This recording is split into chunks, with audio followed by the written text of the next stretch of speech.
Hello दोस्तों, स्वागत है आपका हमारे यूट्यूब चैनल पर।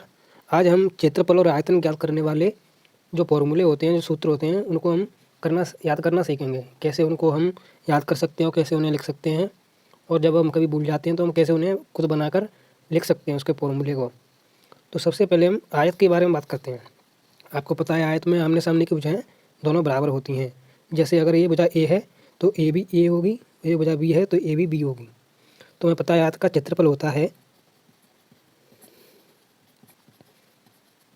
आयत का क्षेत्रफल होता है लंबाई गुणा चौड़ाई। तो हमें यहाँ पर आयत में लंबाई दी गई है ए और चौड़ाई है बी। ये हमने आयत का क्षेत्रफल निकाल लिया।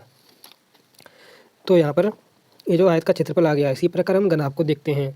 घनाभ में लंबाई भी होती है, चौड़ाई भी होती है, लेकिन एक चीज़ और होती है ऊंचाई, जिसे हम सी से प्रदर्शित करते हैं।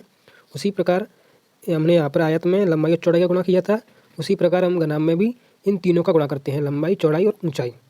तो हम यहाँ पर तीनों का गुणा करेंगे तो यहाँ पर घनाभ का क्षेत्रफल नहीं होगा। जब तीन चीज़ें होती हैं तब उसे आयतन बोलते हैं।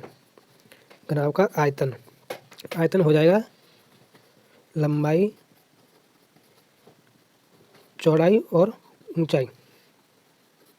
यहाँ पर हमें दिया है लंबाई है ए, चौड़ाई है बी और ऊंचाई है सी। तो ये घनाभ का आयतन आ गया ए बी सी।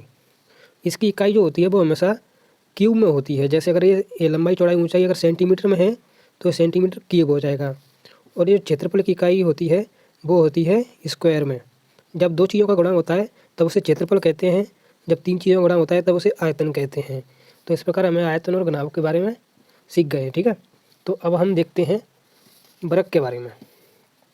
तो यहाँ पर हमें वर्ग दिया है, जैसे हमने वहाँ पर आयत का क्षेत्रफल निकाला था, उसी प्रकार हम यहाँ पर वर्ग का क्षेत्रफल निकालेंगे। जिस प्रकार आयत में लंबाई और चौड़ाई का गुणा हो रहा था, उसी प्रकार यहाँ पर भी लंबाई चौड़ाई का गुणा होता है। जैसे ए लंबाई है और चौड़ाई,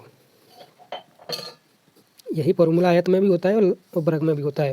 लेकिन वर्ग में क्या होता है कि चारों भुजाएं बराबर होती हैं, तो यहाँ पर लंबाई भी ए होगी और चौड़ाई भी ए होगी। तो यहाँ पर वर्ग का क्षेत्रफल आ जाएगा ए स्क्वायर। तो इसी प्रकार वर्ग का क्षेत्रफल डायरेक्ट ए स्क्वायर लिख देते हैं। और क्षेत्रफल है तो ये सेंटीमीटर क्यूब में इसकी इकाई होती है। अगर सेंटीमीटर की जगह पर मीटर है तो ये मीटर क्यूब हो जाएगा। किलोमीटर में है तो किलोमीटर का क्यूब स्क्वायर हो जाएगा, ठीक है दोस्तों। इसी प्रकार हम घन की बात करें तो यहाँ पर भी हमें तीन चीज़ें दी होती हैं, लंबाई, चौड़ाई, ऊंचाई। तो यहाँ पर भी हम उसी प्रकार रख देंगे घन का क्षेत्रफल, लंबाई, चौड़ाई, ऊंचाई, जो कि हमें तीनों जगह ए है तो ए लिख लेंगे।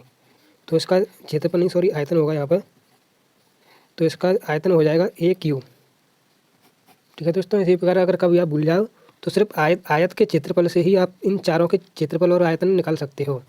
आयत का क्षेत्रफल होता है ए इंटू बी, ठीक है दोस्तों।